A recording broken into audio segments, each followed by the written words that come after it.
ఏమండి, రాఘవ్కు పంపించాల్సిన 25,000 గురించి ఏం ఆలోచించారండి? అదే అర్థం కావటం లేదు లక్ష్మి. ఆ 25,000 సంగతి అలా ఉంచు. కనీసం ట్రైన్ ఛార్జీలకైనా ఇచ్చి 4-5 రోజులు ఎలాగోలా ఆ 25,000 పంపిద్దామని చెబుదామన్నా ఈ 500 అయినా పుట్టేటట్లేవు. ఒక పని చేయండి, నా దుద్దులు తాకట్టు పెట్టి. వద్దు లక్ష్మి, వద్దు. ఈ సంగతి తెలిస్తే రాఘవ అసలు చదివే మానేస్తానంటాడు. నేనే ఇంకో ప్రయత్నం ఏదైనా చేస్తాను. గురు, బ్రహ్మాండమైన ఐడియా.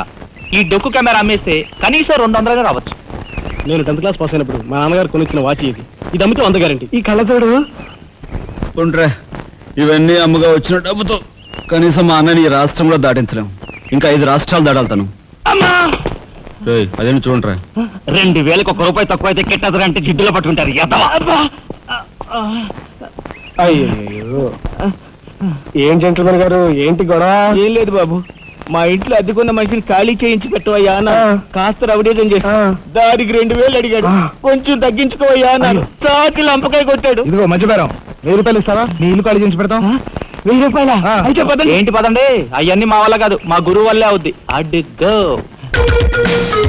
నమస్కారం గురువు గారు. 1000 రూపాయలకు మంచి బేరం ఒప్పుకున్నాం గురు. నువ్వు కొంచెం రౌడీజం చేసి ఇల్లు ఖాళీ చేసి పెట్టాలి. రౌడీజం చేసి పెట్టాలా?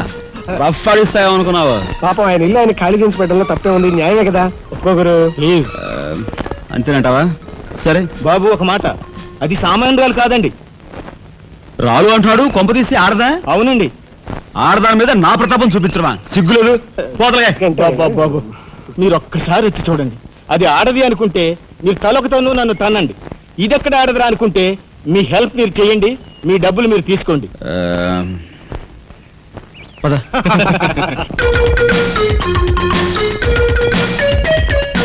ఇదేనండి ఇల్లు. చెప్పానుగా, వెళ్ళు. తప్పదంటారా? మరేం భయం లేదు, వెళ్ళు. రండి.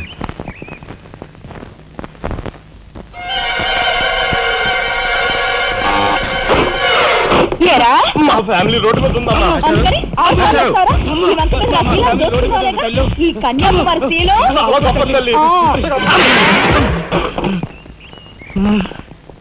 అయ్యా, అమ్మా, వద్దు వద్దు అన్నాను. వెళ్ళు అన్నారు.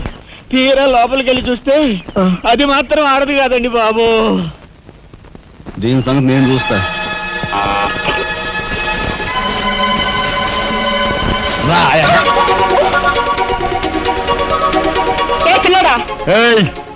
నా చేయి పట్టుకుని బజార్కి లాగేంత మగాడువా నువ్వు?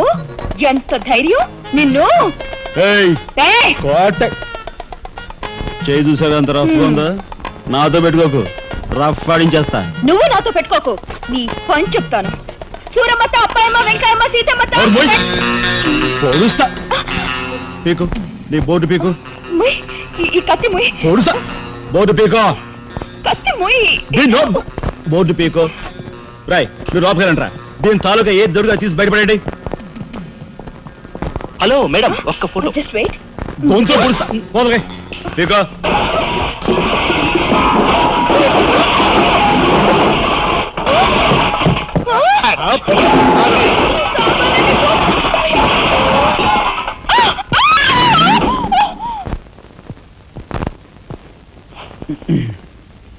చిన్నాయ్, నువ్వు రేపే ఢిల్లీ వెళుతున్నావు. వారం తర్వాత ఆ 25,000 నీకు అన్నయ్య పంపిస్తాడు. ఇదిగో నీ ప్రయాణపు ఖర్చులు 500. ఏంటి అన్నయ్య ఏమన్నాడా? అన్నయ్య ఆజ్ఞ అనుకో, నా రిక్వెస్ట్ అనుకో. ఇస్తున్నాను, తీసుకో. ఈ డబ్బు నీకెక్కడిది? యక్ష ప్రశ్న వెయ్యొద్దు. ఇస్తున్నా, తీసుకో. అంతేగాని ఎక్కడి నుంచి వచ్చాయి, ఎలా వచ్చాయని డీటెయిల్స్ మాత్రం ఆ అడగ. డబ్బులు నీకు ఎక్కడైరా?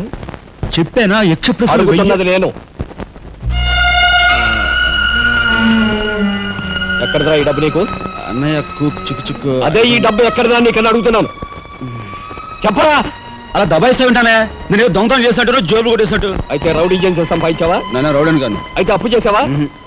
అది చేయికి ఇది చేయికి ఇంతలో నేను నీకు ఇంత డబ్బు ఎలా వచ్చిందిరా? ఏమిట్రా పెద్దోడా దబాయింపు? వాడు ఏం చెప్తే అది నిజం. వాడు ఎవరనుకుంటున్నావు? సాక్షాత్తు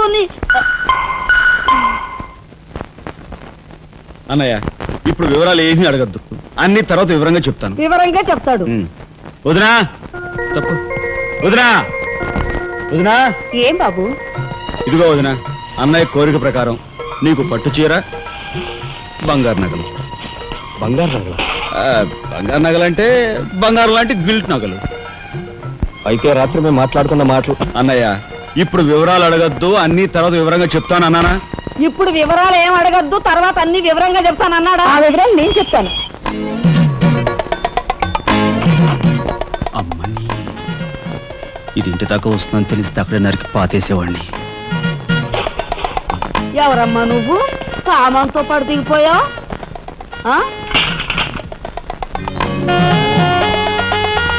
రావే, రఫ్ పడతా. Excuse me.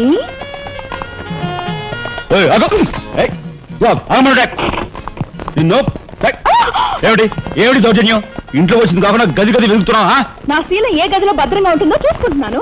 నీ శీలం ఆ కోట్ చేజులంత రఫ్ ఉందో, రఫ్ పాడించేస్తా. కొట్టుయా కొట్టు, నీతో రఫ్ ఆడించుకోవడానికి వచ్చాను. కొట్టు. లేదు నాకు. బామ్మ, ఈ ఇంటికి పెద్ద దిక్కులో ఉన్నారు, పైగా ఆడవాళ్ళలాగా ఉన్నారు. ఈ ఆడదాని బాధను అర్థం చేసుకోండి. ఈ భారతదేశంలో ఒక ఆడదాని శీలానికి భద్రత లేదా? కనీసం శీలం అంటే నీ బొంద, ముందు నీ బొత్తాలు భద్రంగా పెట్టుకో. నా శీలం బామ్మగారు చూసారా, మీ ముందు ఇలా చూస్తున్నాడు. నాకంతా అర్థం అవుతూనే ఉందరా. నాయనమ్మ? అనుమానాలు నాకున్నాయి. నేను అంటోను కాదు. నోరు మూసుకుని పద. నా పంచి ఎరా, ఏమిటి నువ్వు నాయనమ్మ. చేసేది? వాళ్ళ నలుగురిలోనూ అడిగితే తలా ఒక తన్ను తంతారేమోనని ఇక్కడికి తీసుకొచ్చా. ఆ అమ్మాయి ఎవరు? ఆ అమ్మాయికి నీకు సంబంధం ఏమిటి? నాయనమ్మ, నిజంగా నాకు ఎలాంటి సంబంధం లేదు. ఏం సంబంధం లేదా?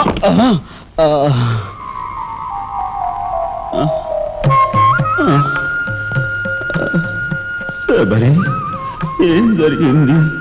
అయ్యో దేవుడు, నువ్వు వచ్చావా? అవును శబరి, నా శబరి ఆవేశం చూసి ఏం జరుగుంటుందా అని వచ్చాను. ఏం జరిగింది? ఇంకా ఆవేశం ఏమిటయ్యా? నీ అంశతో పుట్టిన నీ మనవడు ఏం చేశాడో చూడు. ఆ అమ్మాయిని ఎవరినో తీసుకొచ్చాడు. ఏనాడైనా మన ఇంటా అంటా ఉందా? శబరి, నువ్వు అనుకున్నట్టుగా చిన్నవాడు అలాంటి వాడు కాదే. నువ్వు అనవసరంగా ఆవేశపడు. చాలేవయ్యా అని సమర్థిస్తున్నావు. ఆ పిల్లేమో నా శీలమో నీ రోడ్డును పడ్డా అని అంటుంది.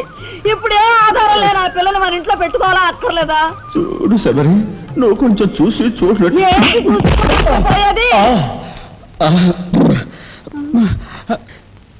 నాయనమ్మా, ఏం జరిగింది? అయ్యో నా దేవుడు, వెళ్ళిపోయావు. ఎవరే? ఎక్కడికి పోయారే? అక్క, దిక్కు ముక్కు లేని ఆడదాన్ని, భద్రత లేని ఏ ఇంట్లోనైనా ఉన్నాననుకో, నా శీల రౌడీలు పాలవదా? పోనీ భద్రతగా వెళ్ళి ప్రయత్నిద్దామన్నా వేల మీద డిపాజిట్ కట్టాలి. శీలవతనైనా నేను అంత డబ్బు ఎక్కడి నుంచి తీసుకురాను? నేను ఆ అమ్మాయి విషయంలో ఒక నిర్ణయానికి వచ్చాను. నువ్వు నాకు అడ్డు పడ్డావో నా మీద ఒట్టే. నాయనమ్మా, నీకు అనుకూలమైన ఇల్లు దొరికే వరకు నువ్వు ఇక్కడే ఉండమ్మా. నిజమండి? అవునమ్మా, నువ్వు ఇక్కడే ఉండు. బామ్మ, తప్పుకోండి చిన్న బాబు గారు. బామ్మ, మీరైనా నా బాధను అర్థం చేసుకున్నారు. నా రూమ్ ఎక్కడా? రైటా లెఫ్టా? రైటే, బాత్రూమ్ ఉంది, వెళ్ళు. ఎవరు మీరా? ఇటు వెళ్ళమ్మా. థ్యాంక్స్ బామ్మ. తర్వాత చూసుకుంటా. రఫ్ పడతా. ఏమిట్రా వేలు చూపిస్తున్నా? ఒకవేళ అదే మొత్తం 5,000 చూపించి ఇక్కడే ఉండు అంటున్నాను. ఏమిట్రా, ఏం మీ జరిగింది? ఫ్రెండ్స్ అందరినీ పోలీసులు వ్యాన్లో ఎక్కించుకొని తీసుకెళ్తున్నారు.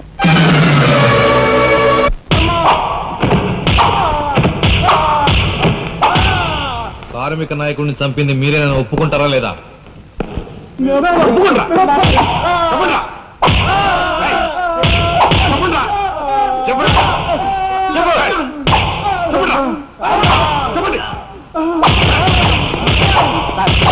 వచ్చాడు sir.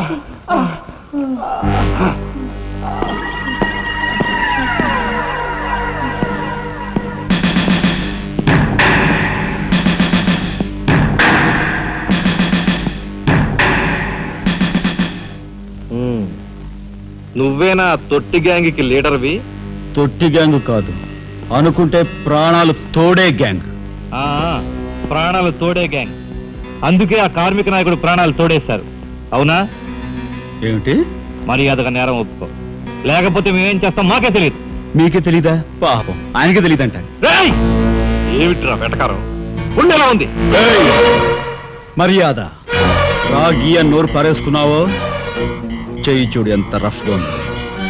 Rough పడించేస్తాను. You rascal! You bloody! You bloody! You shut up!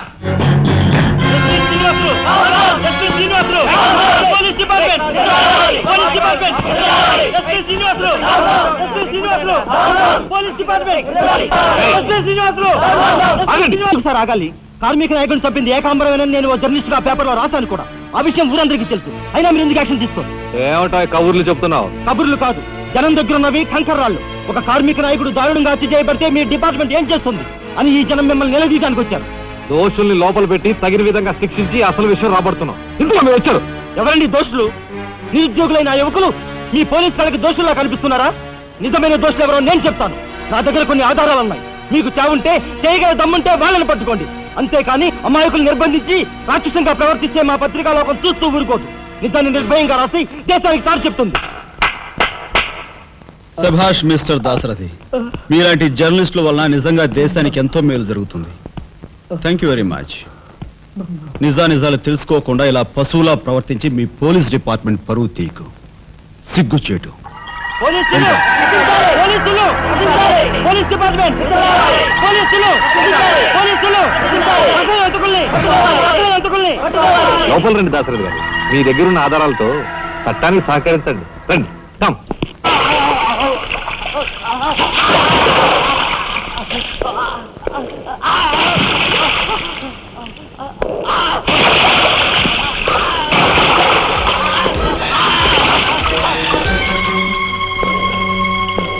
ఏమయ్యా జర్నలిస్టు, నాలాంటి వాడితోనూ ఎస్పీతోనూ తగువ పెట్టుకుని ఎందుకయ్యా చావు కొని తెచ్చుకున్నావు?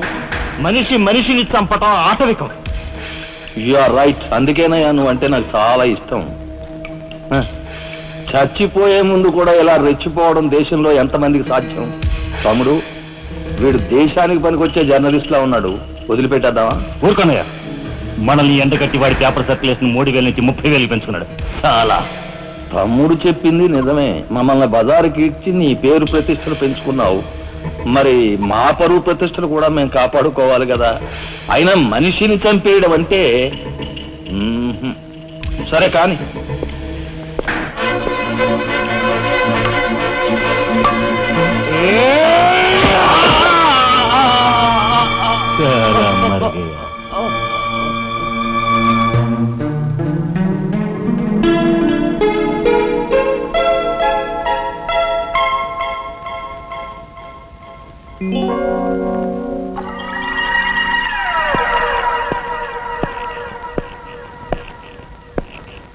స్టీల్లోంచి ఇత్తడిలోంచి వెండి పళ్ళెం బాగానే కొడుతున్నారు. ఛాన్స్.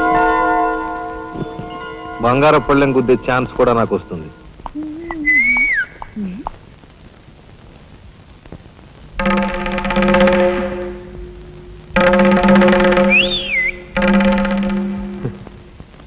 ఏమిటా చూపు? నేను మావాడు ఒకేలా ఉన్నావునా? అదంతేలే. అవును, నీకు మావాడంటే చెయ్యిలా చూపించి నాలుగు మడత పెట్టి చెయ్యి చూసావా ఎంత రఫ్ గా ఉందో? రఫ్ ఆడించేస్తాను, జాగ్రత్త అని నువ్వు అంటుంటే నాకు ఉంటుంది. మరి అయితే ఇంకా ఆలస్యం ఎందుకు? నువ్వు కూడా రఫ్ ఆడించే. మా ఇంటి ఆడదొస్తుంది. గప్చిప్.